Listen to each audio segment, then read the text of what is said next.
Olá pessoal, tudo certo? Aqui é o Finanças Sem Gravata e hoje a gente vai fundo no relatório gerencial de setembro de 2025 do VSLH11. A manchete é daquelas que chamam a atenção, um dividendo bem alto. Mas a grande questão é, será que os riscos por trás dele compensam? Vamos investigar isso juntos. Bom, a nossa análise vai ser bem direta, como sempre. A gente começa com o destaque do mês, aquilo que fez todo mundo olhar para o fundo. Depois, vamos botar os números na mesa, os que realmente importam. Aí, a gente separa o que foi bom e o que acende um alerta. Na sequência, vamos entender o que o gestor está fazendo a respeito de tudo isso. E, no final, aquela reflexão. Será que o risco vale a pena? Então, bora lá. Certo, vamos começar pelo que todo mundo que investe para ter uma renda mensal quer saber. Quanto o fundo pagou. Em setembro, o valor anunciado foi de R$ 0,029 por cota. E é aqui que a coisa fica interessante. Esse valor representa um dividend yield de 1,10% só no mês. Para colocar isso em perspectiva, dá mais ou menos 106% do CDI, que é a nossa principal referência de juros. É um número, sem dúvida, bem impressionante.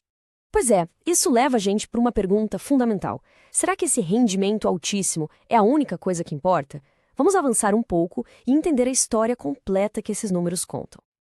Agora sim, vamos abrir o capô do fundo e olhar os dados fundamentais do relatório para ter uma visão bem clara da situação atual. E olha só, aqui a gente já encontra um dos pontos que mais chocam nesse relatório. A cota está sendo vendida no mercado por R$ 2,61. Só que o valor patrimonial dela, ou seja, o quanto os ativos do fundo realmente valem por cota, é de R$ 10,04. Isso quer dizer que o fundo está sendo negociado com um desconto gigantesco.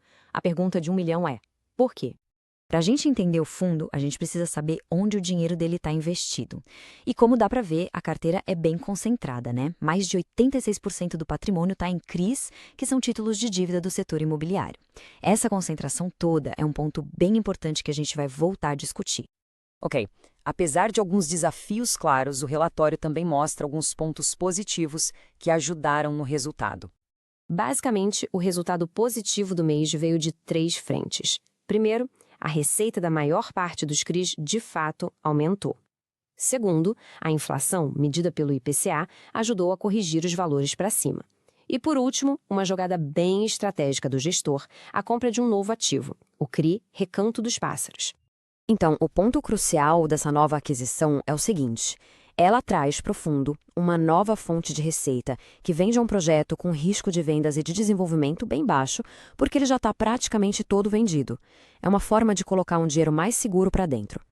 Agora, para ter uma análise completa de verdade, a gente precisa olhar o outro lado da moeda, os riscos e os alertas que o próprio relatório traz. E é interessante que o próprio gestor, no relatório, já acende um sinal amarelo, apontando para alguns riscos que provavelmente explicam aquele desconto enorme que a gente viu no preço da cota. Aqui estão os dois principais problemas. Primeiro, a receita total dos CRIs, na verdade, caiu um pouco em relação ao mês anterior. Mas o que preocupa mais é o segundo ponto.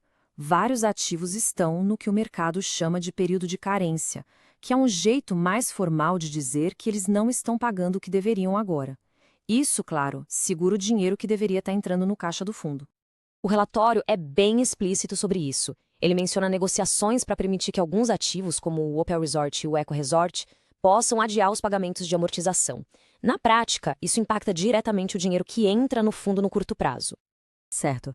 Diante desse cenário complexo, com pontos bons e ruins, o que o gestor está fazendo? Como ele está navegando nisso? A estratégia do gestor parece ter 3 pilares bem definidos. Primeiro, tentar equilibrar a balança de risco comprando ativos mais seguros, como aquele CRI Recanto dos Pássaros. Segundo, sentar na mesa e renegociar com os devedores que estão com problemas para tentar recuperar o valor desses ativos. E terceiro, apesar de tudo, manter o foco em distribuir o máximo de rendimento possível. É um verdadeiro malabarismo, uma corda bamba entre resolver os problemas e manter o cotista recebendo. Bom, agora vamos juntar todas essas peças do quebra-cabeça para a gente chegar a uma conclusão, a uma reflexão final. A história do VSLH11, pelo menos nesse relatório, é o clássico dilema de risco contra retorno. De um lado, tem um rendimento mensal bem atrativo e um desconto enorme no preço da cota.